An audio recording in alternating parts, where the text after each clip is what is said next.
Un roi espagnol aux parties génitales difformes transforme son palais en cauchemar sexuel. Sa jeune héros se souille la nuit de noces, la seconde meurt en hurlant sur la table d'opération. Mais son obsession la plus sordide, collectionner les draps tachés du sang des vierges qu'il déflore, que cache vraiment sa chambre secrète des trophées. Lorsque les historiens classent les pires rois de l'histoire espagnole, un nom se trouve tout en haut de cette liste. Chaque personne ayant étudié son règne arrive à la même conclusion. Il n'y a jamais eu de roi plus cruel, plus méchant, plus sexuellement tordu que Ferdinand VII sur le trône espagnol. Mais vous ne connaissez pas la véritable histoire, ce que l'on vous a dit sur les mariages royaux, sur les lignées de familles nobles, sur la grandeur des rois européens. Tout cela est un récit soigneusement construit pour dissimuler la réalité grotesque. Ferdinand VII n'a pas seulement régné sur l'Espagne, il a transformé le palais royal en un lieu d'horreur sexuelle qui ferait rougir même les tenanciers de maisons closes les plus endurcis. Avant de devenir connu sous le nom d'El Rey Félon, le roi criminel, il était un prince tellement déformé physiquement, si sexuellement incapable que sa propre belle-mère écrivait des lettres le décrivant comme n'étant même pas un homme. C'est l'un des rares moments de l'histoire européenne où nous disposons de plusieurs témoignages d'oculaires, de médecins royaux, de diplomates étrangers, des victimes elles-mêmes, tous décrivant la même réalité physique horrifying qui a façonné le destin d'une nation. Ce que vous allez découvrir va complètement bouleverser votre compréhension du pouvoir royal. C'est à la fois l'histoire la plus pathétique et la plus terrifiante des problèmes sexuels jamais enregistrés dans l'histoire des rois et des reines. Alors, permettez-moi de vous ramener à une nuit de noces en 1819 qui est devenue si infâme que même le pape a dû intervenir. Octobre 1819, le palais royal de Madrid. Une princesse de 16 ans est assise tremblante dans sa chambre d'époux. Maria Josepha Amalia de Saxe, élevée dans un couvent, innocente au point de croire que les bébés viennent des tiges, attend l'arrivée de son nouveau mari. Elle n'a rien été informée des événements d'une nuit de noces. Ses aides allemandes, trop embarrassées pour expliquer, l'ont simplement habillée en blanc et l'ont laissée seule avec un rosaire serré dans les mains.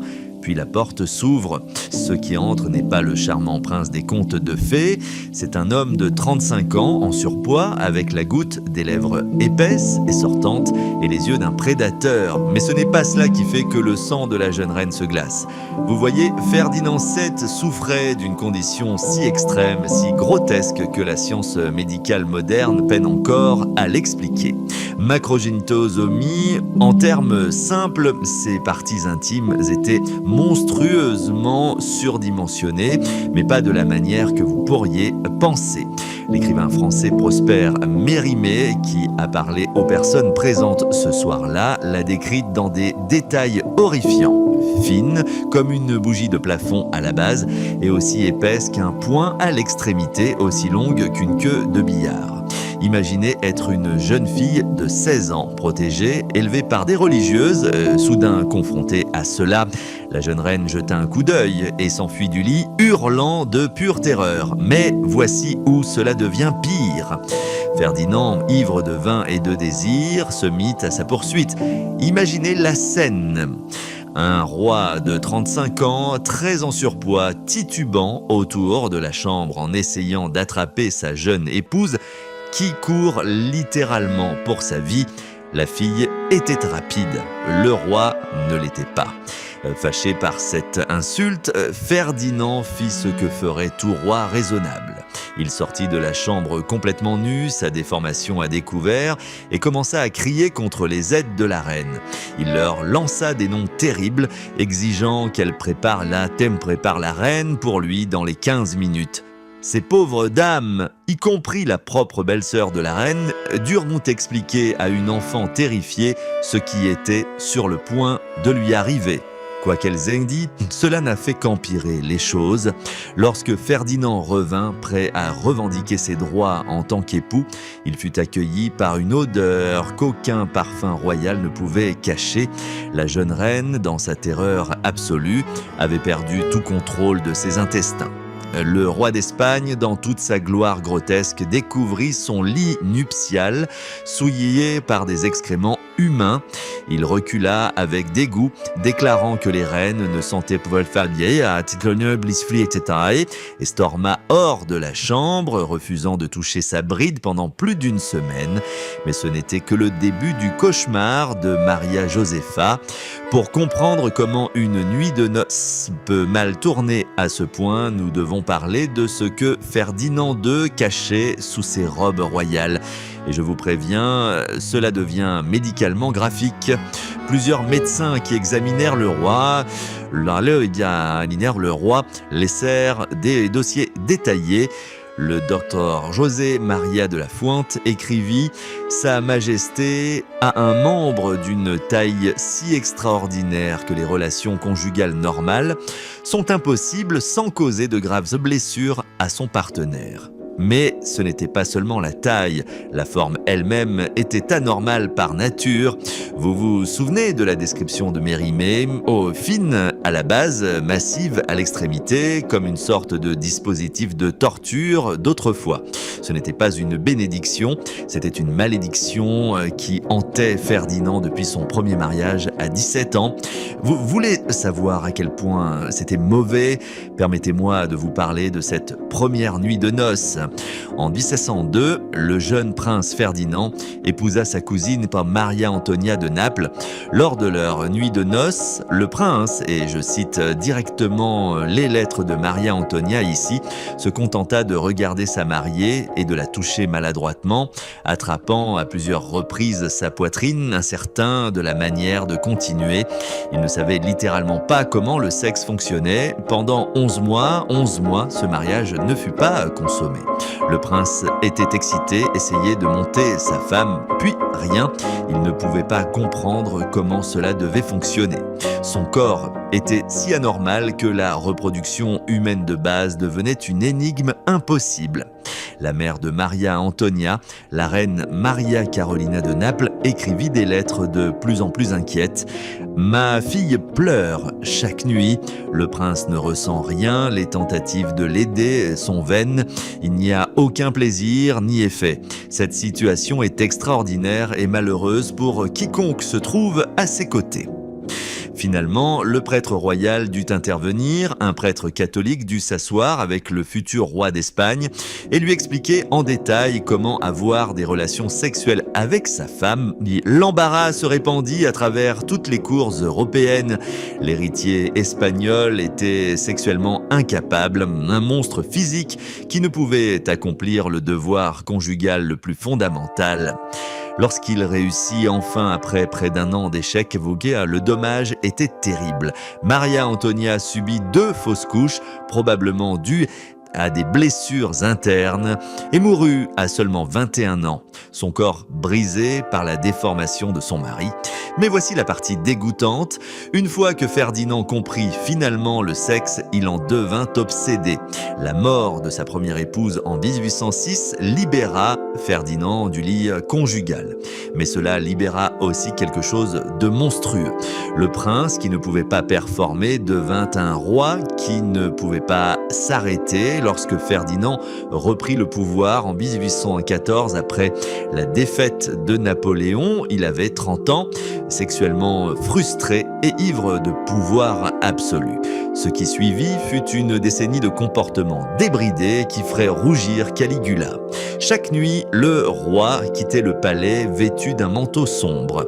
Sa destination, la maison close la plus sordide de Madrid, sa préférée, était dirigée par une femme surnommée Pepa la Malaga, un établissement si notoire que des gens décents traversaient la rue pour éviter de passer devant. Mais Ferdinand ne s'y rendait pas seul, il rassemblait une bande de jeunes hommes riches, aussi moralement corrompus que lui. Ensemble, ils transformaient le quartier rouge de Madrid en leur terrain de jeu personnel. Voici où cela devient réellement pervers. Ferdinand était si fier de sa déformation, cette chose qui l'avait gêné dans sa jeunesse, qu'il en fit un tour de magie. Plusieurs témoins rapportent la même scène nauséabonde. Ouin, le roi d'Espagne, ivre de vin bon marché, défiant ses compagnons à des concours de mesure.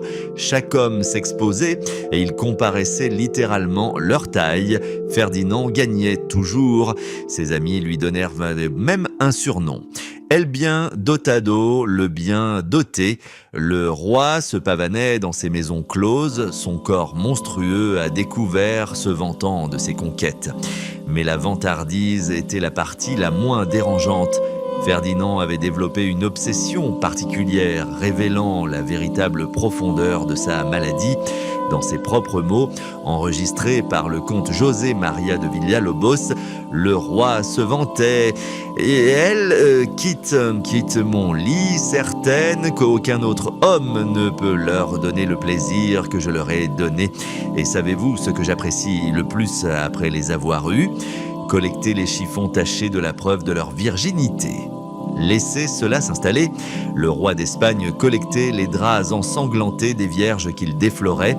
Il les gardait comme des trophées. Ce n'était pas une vieille tradition, c'était une obsession personnelle, un hobby dégoûtant qu'il poursuivait avec le même enthousiasme que d'autres rois collectionnaient des œuvres d'art, tandis que le musée du Prado était en construction, ironie du sort par sa seconde épouse négligée.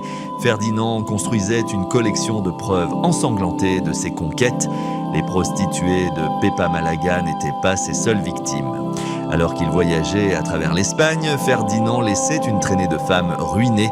Une veuve à Aranjuez, une paysanne à Sacédon, des servantes au palais qui ne pouvaient refuser leur roi. Chaque rencontre ajoutait à sa collection, chaque chiffon ensanglantait un autre trophée dans sa chambre des horreurs. Pendant ce temps, l'Espagne s'effondrait.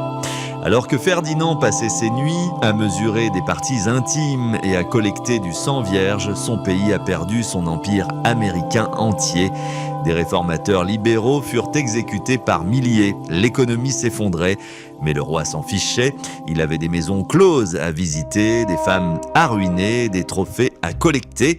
C'était l'homme qui prendrait 3 autres épouses, 3 autres femmes qui découvriraient que se marier avec le roi d'Espagne signifiait entrer dans un cauchemar au-delà de l'imaginaire. En 1816, Ferdinand avait besoin d'un héritier.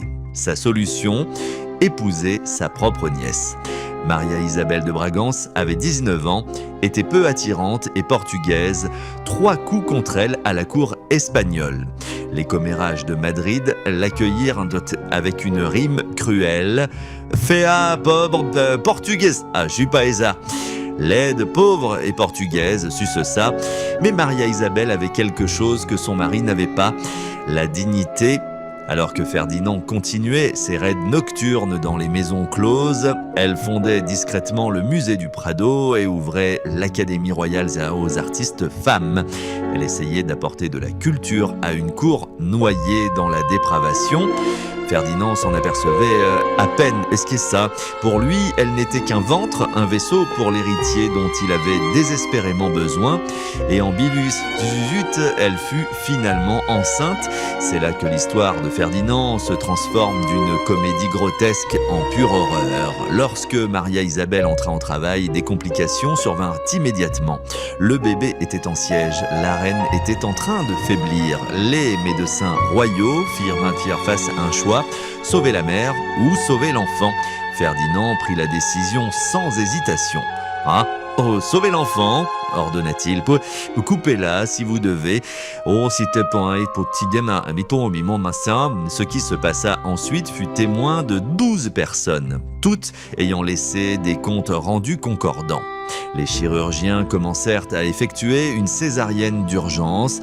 Rappelez-vous, c'est en 1818. Aucun soulagement de la douleur en dehors de l'alcool et de l'opium. Ils ouvrirent le ventre de la reine dieuvradienne, croyant qu'elle était inconsciente. Ce n'était pas le cas. À mi-chemin de la procédure, les yeux de Maria Isabelle s'ouvrirent et elle poussa un cri qui résonna à travers le palais. Elle était éveillée, pleinement consciente pendant qu'il creusait dans son ventre. Les chirurgiens, en panique, poursuivirent leur boucherie alors que la reine se tordait de douleur. Le bébé était déjà mort, et ce, depuis des heures. Maria Isabelle se vida de son sang sur la table d'opération, ces derniers moments passés dans une douleur inimaginable, sacrifiée pour un enfant qui n'allait jamais vivre. Elle avait 21 ans. La sœur de la reine blâma ouvertement Ferdinand pour sa mort. Les murmures du palais suggèrent que son corps déformé avait causé des complications lors de la conception. D'autres pointaient du doigt sa syphilis, un cadeau de toutes ces visites dans les maisons closes, comme étant la cause de la mort-née. Mais Ferdinand ne ressentit aucune culpabilité. Dans l'année qui suivit, il cherchait une troisième épouse. D'après tout, il avait toujours besoin de cet héritier. Si la mort de Maria Isabelle était une tragédie, ce qui arriva à la troisième épouse de Ferdinand fut une farce si obscène que même le pape ne pouvait l'ignorer. Souvenez-vous de Maria Josepha, la jeune fille de 16 ans qui se souilla lors de sa nuit de noces. Eh bien, ce n'était que le premier acte de son horreur maritale. Après le désastre de la nuit de noces, Ferdinand refusa de toucher sa jeune épouse pendant une semaine. Lorsqu'il revint finalement dans son lit, c'est qu'elle se défendit avec une force surprenante. Cette fille, élevée par des religieuses pour être douce et obéissante, se transforma en une chatte sauvage face aux avances de son mari. Elle mordait, griffait et le frappait dans ses parties intimes monstrueuses assez fort pour faire hurler le roi hors de la chambre. Mais la résistance ne pouvait pas durer éternellement. Ferdinand était le roi. Maria Josepha était sa propriété. Alors, il essaya une autre approche chez la patience. Chaque nuit, il entrait dans sa chambre. Chaque nuit, elle récitait le rosaire tandis qu'il tentait de la séduire. La reine avait une arme puissante dans son arsenal, l'ignorance. Elle croyait sincèrement que les bébés venaient des tiges. Lorsque Ferdinand tenta d'expliquer les faits de la vie, elle l'accusa de mentir, d'essayer de la tromper pour qu'elle commette un péché mortel. Dieu ne créerait pas une méthode aussi vile de création de la vie, déclara-t-elle. Vous me mettez à l'épreuve ma vertu avec ces mensonges. Des semaines passèrent, des mois. Ferdinand, l'homme qui se vantait de ses conquêtes sexuelles, ne pouvait pas coucher avec sa propre épouse. La cour murmura. Des ambassadeurs étrangers rapportaient à leur gouvernement que le roi d'Espagne était sexuellement rejeté par une adolescente. Enfin, Ferdinand joua sa dernière carte. Il écrivit au pape. Le pape Pie VII, un ancien Italien qui avait survécu à Napoléon et pensait avoir tout vu, reçut une lettre qui devait le faire douter de sa foi. Le roi d'Espagne, défenseur de la foi catholique, avait besoin du Saint-Père pour convaincre sa femme d'avoir des relations sexuelles avec lui. La réponse du pape a survécu dans les archives du Vatican. C'est un chef-d'œuvre de diplomatie ecclésiastique. Sa sainteté expliqua délicatement que les relations conjugales n'étaient pas seulement permises, mais exigées par Dieu. Produire un héritier était le devoir sacré de Maria Josepha. Refuser son mari, c'était refuser la volonté de Dieu. Mais même la lettre du pape ne suffisait pas. Maria Josepha accepta de se soumettre à la volonté de Dieu, mais seulement sous certaines conditions. Elle prêterait l'intégralité du rosaire avant chaque rencontre.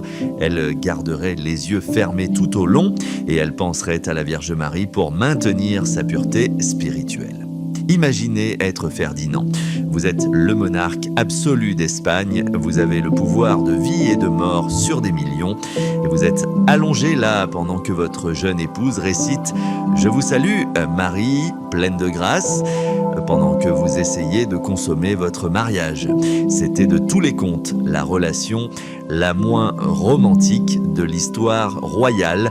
Maria Josepha restait allongée là comme un cadavre, les lèvres remuant dans une prière silencieuse, tandis que Ferdinand tentait de créer un héritier. Le roi qui collectait le sang des vierges comme trophée était réduit à supplier le moindre signe d'enthousiasme de sa propre épouse. 10 ans passèrent dans ce purgatoire matrimonial, 10 ans de sexe accompagné du rosaire, 10 ans sans produire un seul enfant. Lorsque Maria Josepha mourut en 1829 à l'âge de 25 ans, officiellement d'une fièvre, la cour poussa un soupir de soulagement collectif.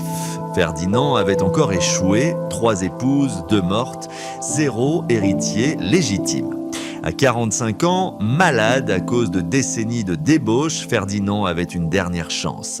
Et cette fois, il trouva une reine qui était son égale en ruse, sinon en perversion. Maria Cristina de Bourbon de Sicile savait exactement dans quoi elle s'engageait. Contrairement aux précédentes épouses de Ferdinand, elle était préparée. À 23 ans, elle était belle, intelligente et cruellement pratique. Elle était aussi la nièce de Ferdinand, car apparemment l'inceste était la seule tradition Bourbon qu'il respectait réellement. Mais Maria Cristina avait étudié les échecs de ses prédécesseurs. Elle comprit que produire un héritier ne dépendait pas seulement de la politique. C'était une question de résoudre un problème d'ingénierie. La solution vint d'une source improbable. Le médecin royal, le Doc Antonio Hernandez, après avoir examiné l'anatomie du roi et passé en revue les dossiers médicaux de ses précédents mariages, le bon docteur en arriva à une conclusion surprenante. Le problème n'était pas seulement la taille de Ferdinand, c'était la physique de la situation. Pensez-y de cette manière, si vous essayez de planter une graine mais que votre outil est trop gros pour le jardin, vous devez modifier soit l'outil et soit le jardin. Étant donné qu'il était hors de question de modifier Ferdinand, il dut faire preuve de créativité. La solution du docteur Hernandez était élégante dans sa simplicité. Il commanda au maître artisan royal de créer un coussin spécial, une almohadilla faite de la plus belle soie et remplie de plumes d'oie. Mais ce n'était pas n'importe quel coussin. Coupé en son centre se trouvait un trou mesuré avec précision, exactement 4 cm de profondeur. Les lois de la physique étaient en simple. Ferdinand s'insérerait à travers le trou qui agirait comme une barrière, l'empêchant de causer les dommages internes qui avaient affecté ses précédentes tentatives de procréation. Seule l'extrémité, la partie fonctionnellement nécessaire, entrerait en contact. Maria Cristina présenta cette solution à son mari avec les compétences diplomatiques d'un négociateur chevronné. Elle la formula non pas comme un constat de sa déformation, mais comme une nécessité médicale pour produire des héritiers en bonne santé. L'ego de Ferdinand, toujours sa faiblesse, accepta ce récit. Leur première nuit avec le dispositif fut apparemment maladroite. Ferdinand, habitué à se vanter de sa taille, dut maintenant accepter une limitation. Maria Cristina, toujours pratique, traita cela comme tout autre protocole royal, une procédure nécessaire pour le bien de la couronne. Mais cela fonctionna bien. En 3 mois, Maria Cristina était enceinte. La cour retenait son souffle. Cette grossesse se terminerait-elle comme toutes les autres dans le sang et la mort. Le 10 octobre 1830, les canons de Madrid tirèrent en célébration. La reine Maria Cristina avait donné naissance à une fille en bonne santé, la future Isabelle II. 2 ans plus tard, elle donna naissance à une seconde fille, Luisa Fernanda. Ferdinand avait enfin ses héritiers. Cela n'avait nécessité que 4 femmes, 2 décès, une intervention papale et un coussin sexuel spécialement conçu.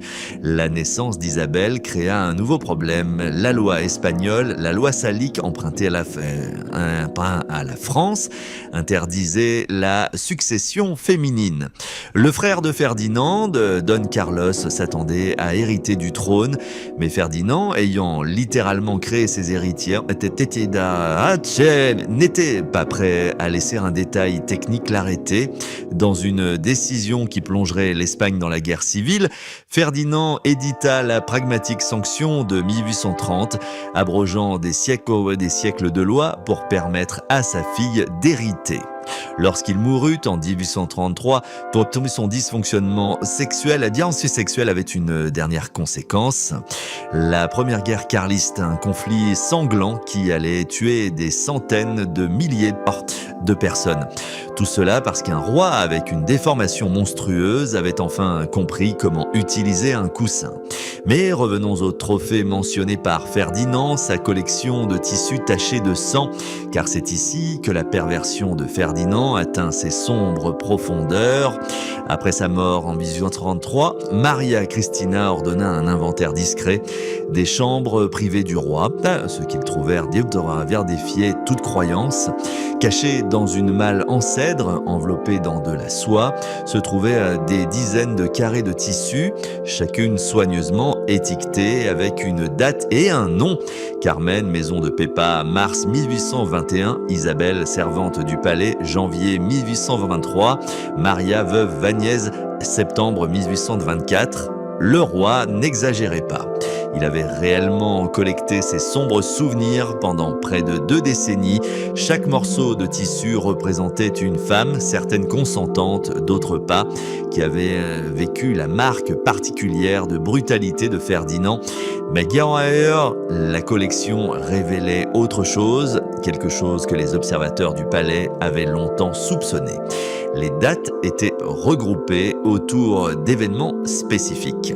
Après chaque revers politique, après chaque soulèvement libéral qu'il écrasait, après chaque exécution qu'il ordonnait, Ferdinand ajoutait rapidement plusieurs trophées à sa collection. La violence dans la salle du trône entraînait la violence dans la chambre à coucher. L'homme qui signait des mandats de décès le jour collectait du sang vierge la nuit. C'était comme si écraser la résistance politique et écraser l'innocence féminine étaient 2 facettes d'une même pièce malade. Une entrée se démarquait dans l'inventaire. Anna, 15 ans, fille du colonel Bermudez, février 1823. Le colonel Bermudez avait été l'un des officiers libéraux exécutés après la révolte constitutionnelle avortée. Sa fille Anna était venue au palais supplier pour la vie de son père. Elle sortit avec son père mort et son innocence détruite, immortalisée dans la collection malade de Ferdinand. Ce n'était pas juste un roi abusant de son pouvoir pour sa gratification sexuelle, c'était une prédation systématique, utilisant le sexe comme un autre outil de terreur politique. Les libéraux que Ferdinand ne pouvait pas exécuter, il détruisait à travers leurs filles, leurs épouses, leurs sœurs. L'inventaire complet n'a jamais été rendu public. Maria Cristina, faisant preuve de plus de sagesse que son défunt mari ne l'avait jamais fait, ordonna de brûler l'intégralité de la collection, mais pas avant que plusieurs courtisans ne l'aient vu et enregistré ce qu'ils avaient été témoins. Leurs comptes se rejoignent parfaitement. Trop parfaitement pour être déconsidérés comme des rumeurs de palais. Nous savons que Ferdinand gardait ses trophées, nous savons qu'il les étiquetait, nous savons qu'il ajoutait à la collection après des moments de violence politique. Ce que nous ne savons pas, c'est combien de femmes ont souffert pour bâtir ce musée grotesque. Les tissus qui ont survécu suggèrent des diagnostics. La réalité était probablement pire. Parce que voici la chose à propos des prédateurs. Ils n'annoncent pas leurs échecs. Pour chaque trophée ensanglanté dans cette malle, combien de femmes se sont défendues, combien ont échappé, combien furent réduites au silence avant de pouvoir raconter leurs histoires. Nous ne le saurons jamais. Ferdinand a emporté ses secrets dans sa tombe avec les noms des victimes, dont le seul crime était d'attirer l'attention d'un roi qui confondait pouvoir et permission. Lorsque Ferdinand Saa mourut le 29 septembre 1633, l'Espagne pleura à peine. Son propre frère déclara immédiatement la guerre.